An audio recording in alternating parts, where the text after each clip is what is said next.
Hello friends, मेरा नाम है ईशान भाटी और आज की इस वीडियो में मैं बात करने जा रहा हूँ आपके साथ special cases of financial asset के बारे में। लास्ट क्लास में हमने एक केस देख लिया था and that was related to staff advance. So class को स्टार्ट करते हैं बिना एक सेकंड वेस्ट करे हुए। तो क्लास के बिगिनिंग में सर ने नोट्स लिखवाए थे रिलेटेड टू स्टाफ एडवांस, तो हमने इसको काफ़ी अच्छे से समझा था लास्ट क्लास में, तो आप इसको खुद से पढ़ सकते हैं और साथ साथ क्वेश्चन 97 to 107 ट्राई कर सकते हैं। मैंने आपको ऑलरेडी बुक का लिंक प्रोवाइड कर दिया था, मैं दोबारा से इस वीडियो के नीचे डिस्क्रिप्शन में प्रोवाइड कर दूंगा। अब हम बढ़ते हैं दूसरे स्पेशल केस पे जो कि है सिक्योरिटी डिपॉजिट से रिलेटेड। तो इसको समझने के लिए एक एग्जांपल लेते हैं। जैसे आप स्कूल में अपना एडमिशन करवाते हैं नर्सरी में, तो आपके फादर को कुछ सिक्योरिटी डिपॉजिट देना पड़ता है। तो सपोज एन एग्जांपल कि 1 लाख रुपए आपके फादर ने सिक्योरिटी डिपॉजिट दिया।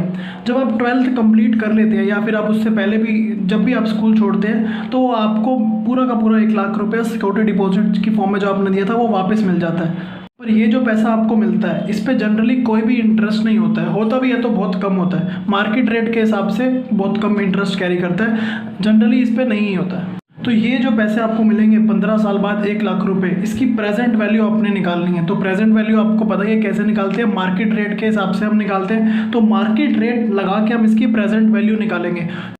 जैसा आप ACM मेथड में नहीं करते थे, जो भी आपके कॉन्ट्रेक्चुअल कैश फ्लोज है उनकी प्रेजेंट वैल्यू निकाल लेते थे मार्केट रेट पर डिस्काउंट करके, तो इसकी भी प्रेजेंट वैल्यू कह लो या फेयर वैल्यू कह लो, इसको ACM मेथड से निकालना है।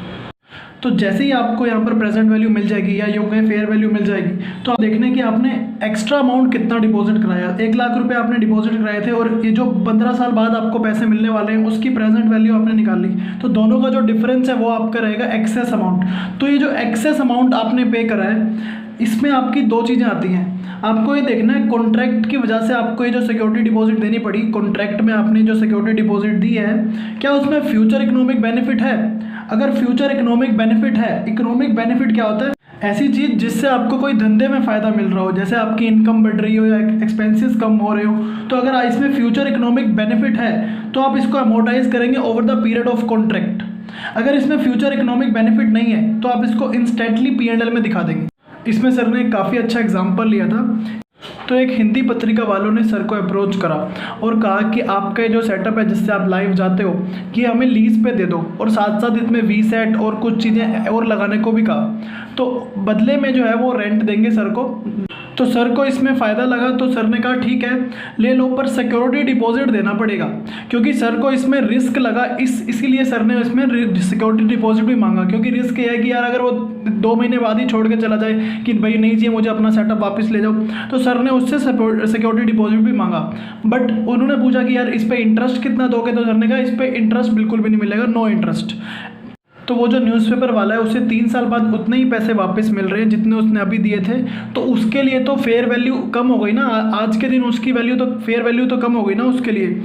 तो जो हम आज के दिन सिक्योरिटी डिपॉजिट पे कर रहे हैं और एक्चुअल में जो उसकी फेयर वैल्यू आ रही है, तो दोनों में डिफरेंस है। तो जो एक्स्ट्रा अमाउंट हम पे कर रहे हैं, they call it as a prepaid rental, और उसे वो P&L में राइट ऑफ करते हैं within a time span of 3 years. तो न्यूज़पेपर वालों के लिए इसमें फ्यूचर इकोनॉमिक बेनिफिट है, तो वो अमोर्टाइज करेंगे इसको over a period of contract. जो उन्होंने एक्स्ट्रा पैसे पे करे हैं, जो एक्स अमाउंट आया उनका एक्सेस अमाउंट आया है, और वो उसे क्या बोलते हैं प्रीपेड रेंटल, और उसको P&L में राइट ऑफ करते हैं, 3 साल में राइट ऑफ करेंगे। ऐसा ही कुछ हमने लास्ट क्लास में भी देखा था, जिसमें हमने बाय प्रीपेड स्टाफ कॉस्ट, यहाँ हम लिखते थे बाय प्रीपेड स्टाफ कॉस्ट। आज हम क्या कह रहे हैं, यहाँ पर हम कह रहे हैं इसको प्रीपेड रेंटल। और अगर कोई इकोनॉमिक बेनिफिट नहीं है तो इंस्टेंटली पूरा का पूरा पैसा P&L में डाल देंगे। जो भी आपका एक्स अमाउंट की बात करें, जो भी आपने एक्सेस पैसा पे करा है उसकी हम बात कर रहे हैं। बाकी इसमें जो भी ट्रीटमेंट होनी है वो स्टाफ एडवांस, जो हमने स्टाफ एडवांस के बारे में पढ़ा था, सारी की सारी ट्रीटमेंट जो है वो सेम होनी है। यहाँ पर हमने सर ने लिखवाया भी था, तो आप इसको पढ़ सकते हैं, कुछ है नहीं इसमें। इससे रिलेटेड 2 क्वेश्चन है, 114 एंड 115 सेम है। जैसे हमने स्टाफ एडवांस की अकाउंटिंग करी थी वैसे ही इसकी होनी है, आप एक बार वो भी ट्राई कर सकते हैं। तो हम बढ़ते हैं अपने अगले स्पेशल केस पे, जो कि है ग्रुप कंपनी के बीच में लोन। तो इसमें 2 चीज़ें हैं, लोन जो है वो लॉन्ग टर्म भी हो सकता है और शॉर्ट टर्म भी हो सकता है। पहले हम शॉर्ट टर्म की बात करते हैं कि शॉर्ट टर्म के केस में क्या करना चाहिए। जब हम शॉर्ट टर्म की बात करते हैं, इसमें IR का कॉन्सेप्ट अप्लाई नहीं होता, सिंपल सी चीज़ है, ये तो काफ़ी आराम से समझ आ रही होगी कि शॉर्ट टर्म है, तो इसलिए IR का कोई कॉन्सेप्ट यहाँ पर अप्लाई नहीं कर सकते आप। आगे बढ़ते हैं। तो एक होल्डिंग कंपनी है, अभी हम सेपरेट फाइनेंशियल स्टेटमेंट की बात कर रहे हैं, पहले कंसोलिडेट की भी करेंगे। तो अगर सेपरेट फाइनेंशियल स्टेटमेंट बन रही है, एक होल्डिंग कंपनी है और एक सब्सिडरी कंपनी है। होल्डिंग कंपनी ने सब्सिडरी कंपनी को लोन दिया है, तो होल्डिंग कंपनी क्या लिखेगी, लोन एडवांस टू सब्सिडरी, और सब्सिडरी क्या लिखेगी, लोन फ्रॉम पेरेंट। इसके लिए फाइनेंशियल एसेट है, इसके लिए फाइनेंशियल लाइबिलिटी है। ये अमाउंट यहाँ दिखाएगी, ये भी अमाउंट दिखाएगी, इसके लिए एसेट है, इसके लिए लाइबिलिटी है। तो इसमें कोई एडजस्टमेंट की जरूरत है नहीं है, कोई कैलकुलेशन की जरूरत है बिल्कुल भी नहीं, क्योंकि इसमें इंटरेस्ट है, कोई इंटरेस्ट भी नहीं है, कोई इंटरेस्ट की एंट्री भी नहीं होनी। तो इसमें आपने बैलेंस शीट बनाई है दोनों की, और आपको साफ साफ दिख रहा है कि यहाँ पर इसने लोन दिया, इसको लोन दिया, तो होल्डिंग ने सब्सिडरी को लोन दिया, तो होल्डिंग के लिए फाइनेंशियल एसेट है तो इसने यहाँ पर दिखा रखा है, सब्सिडरी के लिए फाइनेंशियल लाइबिलिटी है तो इसने यहाँ पर दिखा रखा है। बट एक जगह पर डिफरेंस आ सकता है कि यहाँ पर ये जो है जितने इसने पैसे पे करे प्लस ट्रांजैक्शन कॉस्ट पे दिखा सकता है, और ये जो है ये प्रोसीड्स जितनी इसको मिली है ट्रांजैक्शन कॉस्ट को माइनस करके यहाँ दिखा सकता है। तो because of transaction cost in दोनों में डिफरेंस आ सकता है। तो जब हम इन दोनों की बुक्स को कंसोलिडेट करेंगे तो क्या हो सकता है, जो एफ ए और एफ एल है वो तो दोनों आपस में कैंसिल हो जाएंगे, but difference can arise because of this transaction cost. तो जो भी डिफरेंस अराइज होता है बिकॉज ऑफ ट्रांजैक्शन कॉस्ट, आप उसको P&L में राइट ऑफ कर देंगे, तो आप उसे प्रॉफिट एंड लॉस अकाउंट में राइट ऑफ कर देंगे। आगे बढ़ते हैं, इसमें कोई IR का कॉन्सेप्ट नहीं है, हमने बात ऑलरेडी कर चुके थे हम। तो CFS में क्या करना है, FA और FL तो आपस में कैंसिल हो जाएंगे, जो भी डिफरेंस होगा वो P&L में चला जाएगा, IR का कोई कॉन्सेप्ट है नहीं। तो ये था आपका शॉर्ट टर्म, तो इसमें तो कोई झंझट वाली बात है नहीं। अब हम आ जाते हैं लॉन्ग टर्म वाले केस पे, इसको बिल्कुल ध्यान से समझिएगा। तो इसमें दो केस हो सकते हैं, एक केस तो कि पेरेंट ने सब्सिडरी को लोन दिया, और एक केस हो सकता है कि सब्सिडरी ने पेरेंट को लोन दिया। तो जनरली क्या होता है, जब भी पेरेंट सब्सिडरी को लोन देती है तो मार्केट रेट के हिसाब से नहीं देती है, उससे कम रेट चार्ज करती है वो। तो यहाँ जो पेरेंट ने सब्सिडरी को लोन दिया जो कि कम रेट पे दिया एज कम्पेयर टू मार्केट, तो इसकी ट्रीटमेंट कैसे होगी हम वो देखते हैं। सबसे पहले सेपरेट बुक्स ऑफ अकाउंट्स में देखते हैं कि कैसे हमने इसको ट्रीट करना है। पहली बात करते हैं हम सेपरेट फाइनेंशियल स्टेटमेंट के बारे में। पेरेंट ने सब्सिडरी को लोन दिए, मार्केट रेट से कम रेट पे लोन दिए, तो जो लोन दिया है उसको बाद में चल के इंस्टॉलमेंट में वापस भी मिलेंगे पैसे, क्योंकि लोन है तो उसको एज द केस में भी एक साल बाद पैसे वापस भी मिलेंगे। तो पेरेंट को जो है पैसे मिल रहे हैं उसके लिए कॉन्ट्रेक्चुअल कैश फ्लोज हैं, या यूँ कहूँ कॉन्ट्रेक्चुअल कैश इनफ्लोज हैं। तो सबसे पहली चीज़ in the books of H limited, holding company अपनी बुक्स में क्या करेगी, वो कैलकुलेट करेगी फेयर वैल्यू जो उसने लोन दिया है, calculate fair value of loan given to subsi using market rate के हिसाब से, क्योंकि इन्होंने तो कम रेट पे लोन दिया है इनको, और जो भी कॉन्ट्रेक्चुअल कैश इनफ्लोज है उनके बेसिस पे उनका प्रेजेंट वैल्यू ये निकाल लेगा। पहला स्टेप तो ये करना है इन the books of holding company, but हम साथ साथ सब्सिडरी का भी सीख रहे हैं। तो सब्सिडरी के लिए क्या है, ये करेगी सब्सिडरी फेयर वैल्यू निकालेगी ऑफ लोन टेकन। तो सब्सिडरी में की बुक्स में क्या होगा, calculate fair value of loan taken by subsidiary company using market rate based on contractual cash flows. तो इसके लिए कॉन्ट्रेक्चुअल, ये इसके लिए फाइनेंशियल लाइबिलिटी है, तो इसको ये पे करने पड़ेंगे। आज के दिन इसको पैसे मिल रहे हैं बट फ्यूचर में इसको इंस्टॉलमेंट में ये पे करेगी, तो इसके लिए वो कॉन्ट्रेक्चुअल कैश आउटफ्लोज देंगे। तो उन आउटफ्लोज का मार्केट रेट के हिसाब से इसको प्रेजेंट वैल्यू निकालना है। तो इसने भी प्रेजेंट वैल्यू निकाली, इसने भी प्रेजेंट वैल्यू निकाली, दोनों ने प्रेजेंट वैल्यू निकाल के मार्केट रेट के हिसाब से एमोटाइज्ड कॉस्ट मेथड लगा के अपनी बुक्स में रिकॉर्ड कर लिया। अब आगे क्या करना है, अब मार्केट रेट के हिसाब से जब आप डिस्काउंट करके प्रेजेंट वैल्यू निकालोगे तो एक्सेस अमाउंट आएगा। जैसे अभी स्टाफ एडवांस में पढ़ा था, सिक्योरिटी डिपॉजिट में पढ़ा था, वहाँ पर आपने देखा था कुछ एक्सेस जो अमाउंट था, वहाँ पर एक जगह पर हमने प्रीपेड स्टाफ कॉस्ट उसको माना था, एक जगह प्रीपेड रेंटल माना था। बट यहाँ क्या हो रहा है, यहाँ तो कुछ ऐसा है नहीं, यहाँ तो आपने बस सब्सिडरी को सस्ते में लोन दिया है। तो इसके ट्रीटमेंट हम कैसे करेंगे, तो जो भी एक्सेस अमाउंट पे करा है आपने उसको आप कैपिटलाइज कर देंगे विद इन्वेस्टमेंट इन सब्सिडरी। तो आप इसको क्या दिखाएंगे, इन्वेस्टमेंट इन सब्सिडरी कैपिटलाइज कर देंगे एक्सेस अमाउंट को। अभी तक आप क्या कर रहे थे, प्रीपेड स्टाफ कॉस्ट दिखा रहे थे, प्रीपेड रेंटल दिखा रहे थे, बट यहाँ पर आपको क्या करना है, कैपिटलाइज करना है उस अमाउंट को। यहाँ कोई प्रीपेड का झंझट तो है नहीं, जो भी आपने एक्स्ट्रा पैसे पे करे उसको आपको इन्वेस्टमेंट में रिकॉग्नाइज करना है। और साथ ही साथ जो अब दूसरी हम सब्सिडरी की बुक में अगर आ जाएं तो सब्सिडरी को जो एक्सेस अमाउंट मिला है, जो सब्सिडरी को एक्सेस अमाउंट मिला है, excess amount received is equity to be shown in SOCI. तो जो सब्सिडरी क्या करेगी, अपनी बुक्स में कैसे इक्विटी की फॉर्म में दिखाएगी जो भी एक्सेस अमाउंट है। एक केस किया था हमने, that was related to convertible debentures. आपको उससे काफ़ी अच्छा समझ आ सकता है। यहाँ पर ए लिमिटेड ने 8% कन्वर्टिबल डिबेंचर्स इशू करे थे। फिर उसमें हम क्या करते थे, इसमें हम देखते थे कि एफएल का कंपोनेंट कितना है और इक्विटी का कंपोनेंट कितना है। इसमें क्योंकि ये कन्वर्टिबल डिबेंचर्स है तो हमने कहा था कहीं ना कहीं इसमें इक्विटी का कंपोनेंट तो होगा ही। तो सबसे पहले मार्केट रेट के हिसाब से हम एफएल निकाल देते थे इसमें, और साथ ही साथ जो हमारी प्रोसीड्स थी, जैसे कि यहाँ पर 10 लाख थी, उसमें से माइनस करके आपकी इक्विटी का कंपोनेंट आता था। यहाँ पर कन्वर्टिबल डिबेंचर्स थे, आपने कन्वर्टिबल डिबेंचर्स इशू करे हैं, आज के दिन आपको पैसे मिल गए बट आपको फ्यूचर में देने पड़ेंगे ना पैसे। तो यहाँ पर भी ऐसा ही केस है, सब्सिडरी को आज पैसे मिल गए बट फ्यूचर में तो इसको देना ही पड़ेंगे।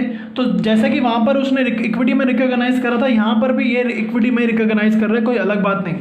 तो सिंपल सी चीज़ थी है, जो भी सब्सिडरी ने एक्सेस अमाउंट रिसीव करा वो उसको कहाँ पर दिखाएगी, इक्विटी में।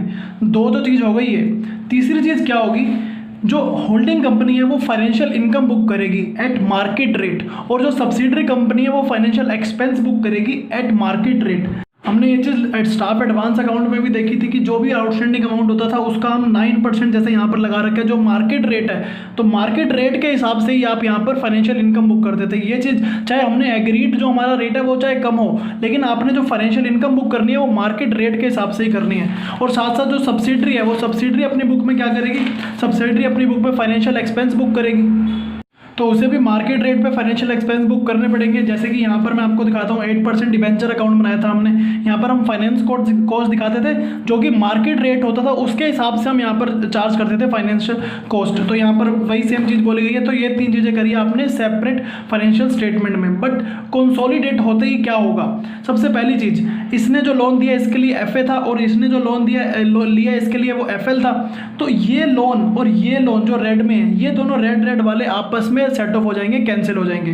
दूसरी चीज, होल्डिंग ने हमने फाइनेंशियल इनकम बुक करी थी और सब्सिडरी ने फाइनेंशियल एक्सपेंस बुक करा था। जब दोनों का P&L हम साथ में बनाएंगे तो ये फाइनेंशियल इनकम और फाइनेंशियल एक्सपेंस जो है आपस में कैंसिल हो जाएंगी। और तीसरी चीज, यहाँ पर इसने इन्वेस्टमेंट इन सब्सिडरी दिखाई थी और इसने इसको इक्विटी में दिखाया था। तो जब दोनों का हम कंसोलिडेटेड अकाउंट बनाएंगे तो दोनों ही चीजें आपस में कैंसिल हो जाएंगी। तो तीनों चीजें हो गई कैंसिल। तो ये करनी थी इसकी ट्रीटमेंट। अब एक और केस है इसमें कि भाई सब्सिडरी ने अगर पेरेंट को लोन दिया तब क्या करेंगे। तो सबसे पहले हम देखते हैं कि होल्डिंग की बुक्स में क्या एंट्री होती है इन सेपरेट फाइनेंशियल स्टेटमेंट। तो होल्डिंग के साथ साथ हमें सब्सिडरी की भी जरूरत है। तो सब्सिडरी के अकाउंट्स नेक्स्ट पेज पे हैं, बट मैंने आपके लिए यहाँ पर भी अवेलेबल कर दिए सो दैट हमें ईजी हो जाए समझने के लिए। तो सबसे पहली चीज़, अब सब्सिडरी ने होल्डिंग को लोन दिया है, तो सब्सिडरी ने जो लोन दिया है, बट यहाँ पर भी सब्सिडरी ने जो होल्डिंग को लोन दिया वो लोअर रेट ऑफ इंटरेस्ट पे दिया होगा। तो सबसे पहली चीज़ क्या करनी है, होल्डिंग क्या करेगा, जैसे अभी हमने ऊपर सीखा सेम एज इट इज यहाँ पर भी स्टेप्स हैं। कैलकुलेट करनी है fair value of loan liability using market rate based on contractual cash flows. और जो सब्सिडरी है, सब्सिडरी अपनी बुक्स में क्या करेगा, calculate fair value of loan asset using market rate based on contractual cash flows, जैसा अभी हमने ऊपर सीखा था। दूसरी चीज़ क्या करनी होती है, जो सब्सिडरी ने होल्डिंग को एक्सेस अमाउंट पे करे, सब्सिडरी ने लोन दिया ना होल्डिंग को, तो इस बार सब्सिडरी ने एक्सेस अमाउंट पे करे। पहले बार होल्डिंग ने सब्सिडरी को दिया था तो होल्डिंग ने एक्सेस अमाउंट पे करा था, तो एक्सेस अमाउंट उसने कैपिटलाइज कर दिया था। बट अगर सब्सिडरी होल्डिंग को लोन दे रही है तो यहाँ पर जो एक्सेस अमाउंट है उसको आप मानोगे कि ये डिविडेंड है, और उसके लिए क्या है, डिविडेंड इनकम। तो दो चीज़ें तो हो गई है। तीसरी चीज़ क्या थी, वहाँ पर हमने फाइनेंशियल इनकम और फाइनेंशियल एक्सपेंस दिखाया था। तो यहाँ पर क्या दिखाना है आपको, इसके लिए फाइनेंशियल एक्सपेंस बुक करेगा और ये फाइनेंशियल इनकम बुक करेगा। सिंपल सी चीज़ है ये। आगे बढ़ते हैं, जब हम कंसोलिडेट कर देंगे दोनों की बुक्स ऑफ अकाउंट्स को तो क्या क्या हो सकता है। एक तो इसने फाइनेंशियल लायबिलिटी दिखाई हुई है और इसने फाइनेंशियल एसेट दिखाया हुआ है, तो दोनों का एफएल और एफए आपस में कैंसिल हो जाएगा। और दूसरी चीज़, एक ने फाइनेंशियल एक्सपेंस दिखाया और एक ने फाइनेंशियल इनकम दिखाया, तो वो भी आपस में कैंसिल हो जाएगा। और तीसरी चीज़, एक ने डिविडेंड इनकम दिखाया और एक डिविडेंड पेड दिखाया, तो ये भी आपस में कैंसिल हो जाएगा। तो तीनों चीज़ें आपस में कैंसिल हो जाएंगी। तो ये था आपका ग्रुप कंपनी का लोन। इस टॉपिक पे बेस्ड एक ही क्वेश्चन है, क्वेश्चन नंबर 110, वो सर ने होमवर्क में दिया था, तो आप भी कर सकते हैं एक बार ट्राई। अब हम आगे बढ़ते हैं। अब हमें कुछ छोटी छोटी बातें करनी है, काफ़ी सिंपल सा कॉन्सेप्ट है। मान लो आपका एफए भी है और एफएल भी है, तो क्या एफए और एफएल आपस में सेट ऑफ हो सकते हैं? बिल्कुल भी नहीं। लेकिन अगर सेम पार्टी से हो तो सेट ऑफ हो सकते हैं क्या? हो सकते हैं, बट इसके लिए दो रूल हैं। पहला रूल ये है कि आपके पास लीगली एनफोर्सेबल राइट होना चाहिए, और दूसरा रूल ये है कि पार्टीज का इंटेंट होना चाहिए टू सेट ऑफ। अगर ये दोनों चीज़ें होती हैं तो आप सेट ऑफ कर सकते हो। इसमें सर ने एक बहुत ही बढ़िया एग्जांपल लिया था कि जो प्रोवाइज लिमिटेड है उसके मुंबई में जो भी सारे सेंटर्स हैं उन सभी सेंटर के जो ओनर है वो भंवर खुराना सर है, बीबी सर है। तो जो बीबी सर है उन सभी सेंटर्स के ओनर है। तो जो भी स्टूडेंट पे करता है पैसा वो सेंटर पे कर देता है कैश में। तो प्रोवाइज लिमिटेड के लिए जो उस बच्चे ने सेंटर में पैसे पे कर रखे हैं उनके लिए वो फाइनेंशियल एसेट है, क्योंकि उनसे रिसीव करने हैं पैसे। और दूसरी चीज़ है as in faculty provides limited को 50,000 रुपीज़ पे भी करने हैं, भंवर खुराना सर को एज इन फैकल्टी फीस 50,000 पे करने। क्या प्रोवाइज लिमिटेड इन दोनों को सेट ऑफ कर सकती है?